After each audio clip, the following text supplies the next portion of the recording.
This is Syndication Attorney Field Notes. I'm Tilden Moschetti, and today's Field Note is about the SEC Form D filing and a Regulation D private placement, and specifically the 15-day deadline that runs from your first sale. Here's the scenario. A sponsor calls me, the subscription agreements are signed, wires are moving, and then, almost as an afterthought, he says, oh, we still need to do that Form D thing, right? We can knock that out after we close. That right there is the mistake I keep seeing. Form D is not cleanup work you do after the raise. It's part of the plan before you take the first dollar. So let me give you the direct answer. Form D is a notice you file with the SEC through their EDGAR system, and it's due within 15 calendar days after your first sale in the offering. Notice what it is and what it isn't. It's a notice of exemption. It is not an application for approval. You are not asking the SEC to bless your deal. You're announcing that you're raising capital under a specific exemption, usually Rule 506B or Rule 506C. So don't assume the SEC signed off on anything. Nobody at the SEC reviews your offering before you take money. And don't assume it's private paperwork nobody will see. Form D is a public broadcast, not just private paperwork. It lives on EDGAR, and anyone with an internet connection can pull it up. Now, why do smart sponsors get the timing wrong? Two reasons. First, the form looks administrative. It feels like something you check off later. Second, the raise is often still open, so the sponsor thinks no deadline has arrived yet, we haven't closed.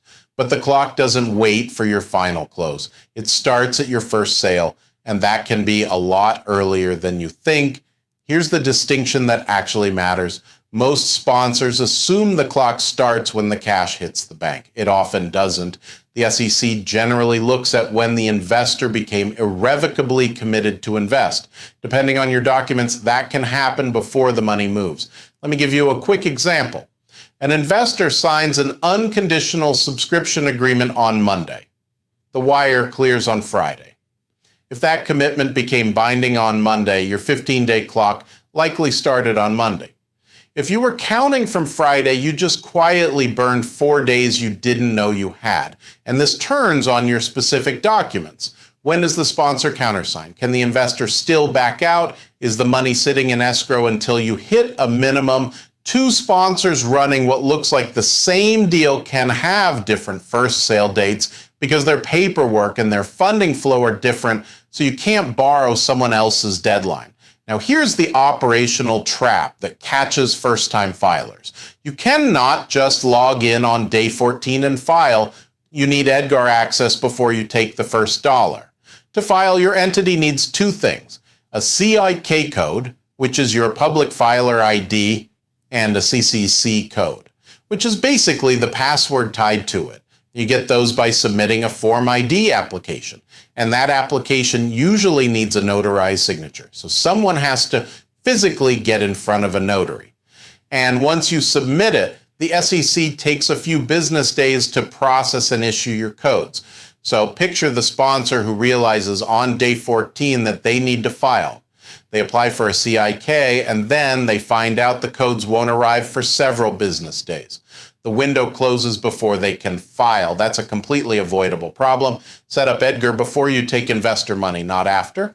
And one more piece people miss. Filing federally does not end your job. It starts a second wave at the state level. These are called blue sky notice filings.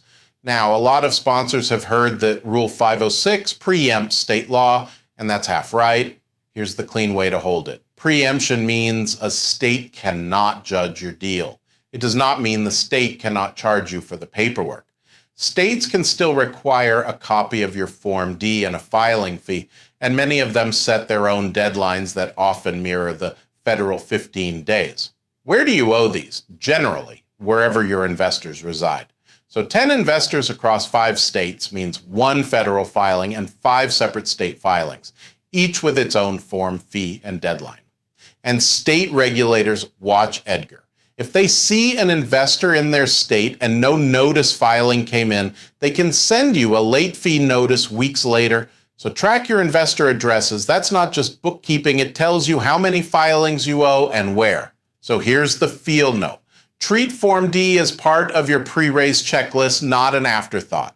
Before subscriptions go out, do 4 things. Map your first sale date based on your actual documents. Get your EDGAR access set up early so the CIK and CCC codes are ready before the first dollar. Coordinate your federal filing and your state Blue Sky notice filings together because they run on parallel clocks. And put your amendment dates on the calendar if the raise might run past a year.